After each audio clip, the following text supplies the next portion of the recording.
हम चर्चा की शुरुआत हेमंत दत्त जी से करेंगे। हेमंत हाँ दत्त जी, आप हमें दोनों ही विषयों में बताइए कि जिस तरह से नूंह में बुलडोजर का पहिया रोका गया है, जिस तरह से भारी जनदबाव में ना चाहिए। राहुल गांधी की वापसी की है, केंद्र सरकार को झुकना पड़ा है, उससे कहीं ना कहीं आज जो मोदी टीम मोदी की किरकिरी हुई है, उस पे आपको आप किस तरह आकलन कर रहे हैं उसका? हेमंत दत्त जी। यूसुफ जी, पहले जो हाईकोर्ट ने जो आदेश किया है वो बहुत महत्वपूर्ण है।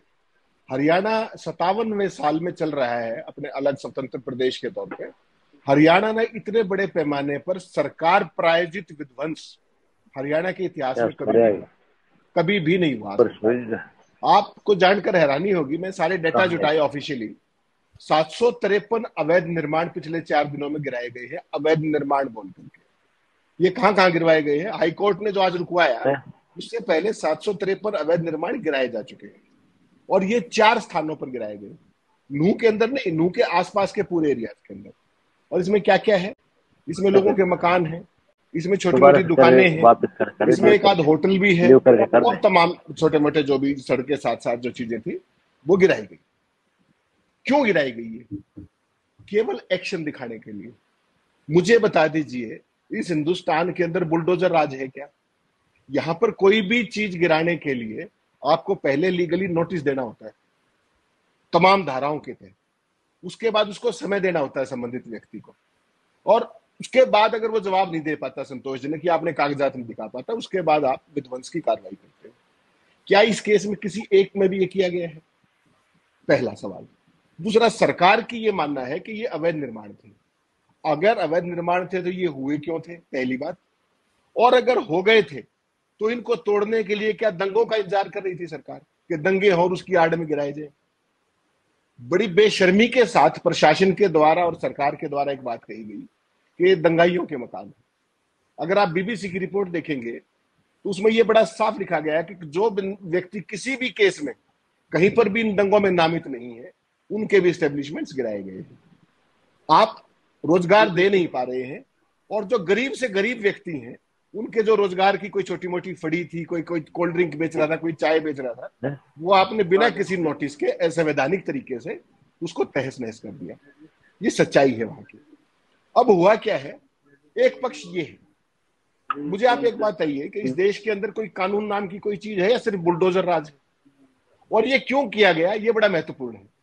ये केवल इसलिए किया गया कि जो सरकार की नकारापन और नाकामी हुई इन दंगों को रोक पाने में, जिसको वो अब साजिश कह रहे हैं, उसको कवर अप करने के लिए, उस सारी नाकामी को कवर करने के लिए आज ये एक्शन दिखाना चाहते हैं। एक्शन ओरिएंटेशन नहीं, देखो ये हम एक्शन कर रहे हैं, लेकिन वो एक्शन निश्चित तौर पे 100% इलीगल है।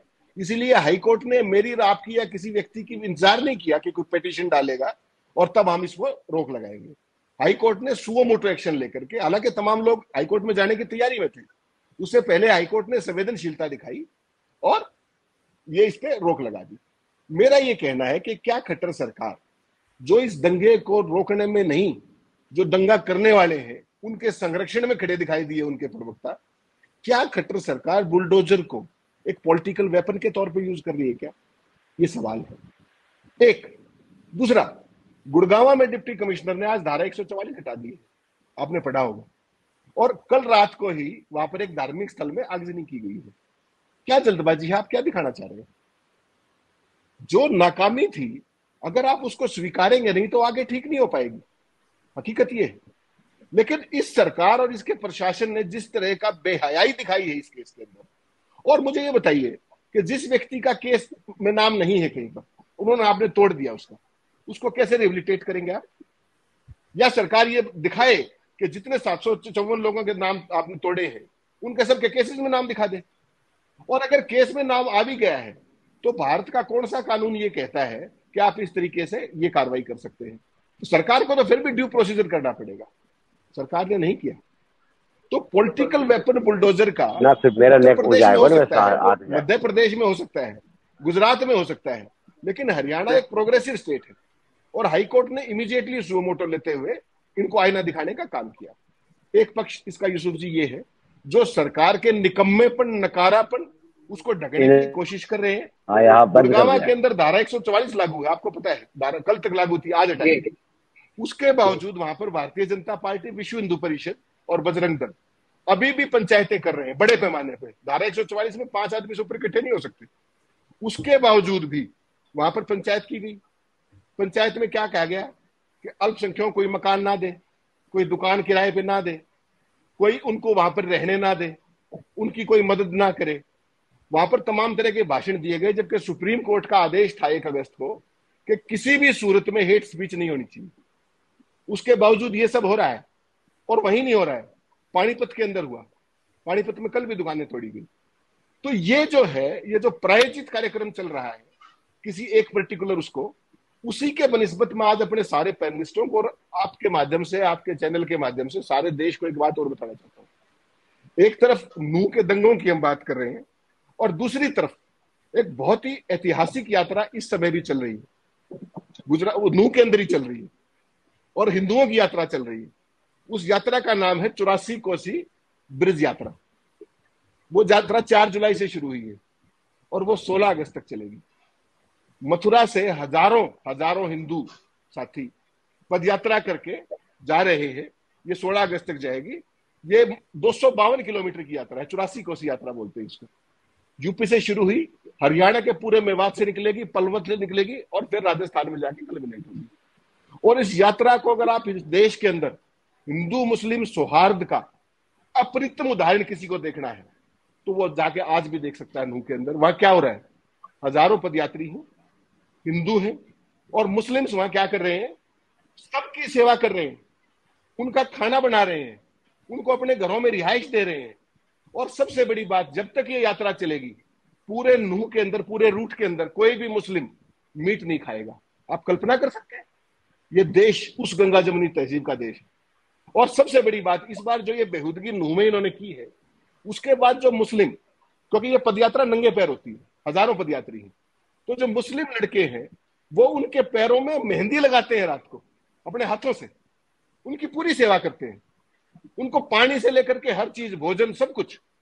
और एक नया काम जो इस यात्रा, जो नूह में दंगे हुए, उसके बाद उनको बेचारों को सुरक्षा भी करनी पड़ रही है उनकी, रात रात भर जाके कोई चीज ना हो जाए, कोई दूसरा समुदाय, कोई बाहर का आकर के कोई प्रायोजित कार्यक्रम, जिसको सरकार ने तो बड़ी बेहयाई से साजिश बता दिया, लेकिन उस साजिश, हिंदू मुस्लिम एकता सौहार्द, उसको रोकने के लिए रात रात भर मुस्लिम लोग उसकी सुरक्षा दे रहे हैं इस पदयात्रा की, ब्रजकोशी यात्रा की। आप कल्पना कर सकते हैं इस देश में। तो ये वो मेरा देश है भारत, जहां पर ये दोनों समुदाय आज तक यूं ही रहते आए हैं। और ये जो जलाभिषेक यात्रा थी, ये 3 साल में कहां पहुंचा दी। यात्रा में हथियार है, यात्रा से पहले चीजा कहा जा रहा है, यात्रा से पहले जो हत्या के आरोपी हैं वो ये कह रहे हैं कि हम आ रहे हैं वहां पर, सीधा सीधा प्रवोक कर रहे हैं। आज विश्व हिंदू परिषद के वही व्यक्ति सुरेंद्र जैन, उन्होंने एक और आक्रामक भाषण दिया है, बाइट दिया है। जो उन्होंने वहां तो जो किया वो किया, ISI और तमाम चीज। मुझे बताइए, जलाभिषेक यात्रा में ISI कहां से आ गई, अल्पसंख्यक कहां से आ गए, हथियार कहां से आ गए। और आज उन्होंने एक बाइट दिया है किसी न्यूज एजेंसी को, उन्होंने कहा कि तमीज से रहना होगा, धमकी, तमीज सिखाएंगे वो। विश्व हिंदू परिषद के जो सुरेंद्र जैन है, वो धमकी भरे शब्दों में सरासर धमकी दे रहे हैं।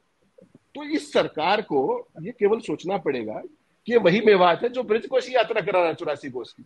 और तुमने हरियाणा की क्या छवि बना दी। हरियाणा प्रोग्रेसिव स्टेट है।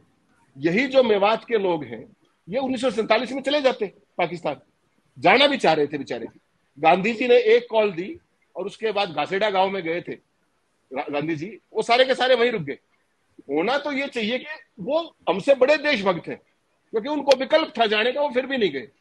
और हम क्या कर रहे हैं, हम उनको इस तरीके से बदनाम कर रहे हैं, केवल किस लिए कि चंद वोट आ जाए, धार्मिक आधार पर विभाजन हो जाए। ये रुला देने वाली तस्वीर है हरियाणा जैसे प्रोग्रेसिव स्टेट को, किस तरीके से धर्म के, हरियाणा में तो धर्म के दंगे हुए नहीं कभी। और आप क्या कह रहे हैं, साजिश कर दी। अरे भाई, साजिश कर दी तो तुम हेलीकॉप्टरों में किस लिए घूम रहे हो, इतने बड़े बड़े काफिले लेके क्यों घूम रहे हो, इतनी बड़ी बड़ी एजेंसियां किस लिए है, इतनी पुलिस फोर्स किस लिए। आपने तो कह दिया कि हम सबको सुरक्षा पुलिस की दे ही नहीं सकते।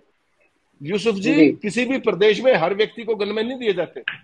उस प्रदेश का माहौल होता है सुरक्षा का, जहां पर कोई भी असामाजिक तत्व कोई भी चीज करने से पहले, अपराध करने की सोचने से पहले भी डरता है। आपने तो उल्टा करके दिखाया कि आप धार्मिक यात्रा में डंडे लेके निकल रहे हैं, प्रोवोक कर रहे हैं, और फिर उसके बाद दोनों पक्षों के खिलाफ एक्शन लेने की बजाय आप क्या कर रहे हैं, मैं कह रहा हूं एक भी दंगाई को नहीं बख्शा जाना चाहिए, एक को भी कड़ी से कड़ी सजा दी जाए। लेकिन एक भी जिसने प्रवोक किया है, जिसने भी ये चीजें की हैं, जिसने ग्रहण लगाया है हिंदू मुस्लिम एकता को, हरियाणा की सदियों पुरानी एकता को, उसको भी कड़ी से कड़ी सजा मिलना चाहिए, ऐसा मेरा मानना है। और सरकार को अब भी बाज आना चाहिए।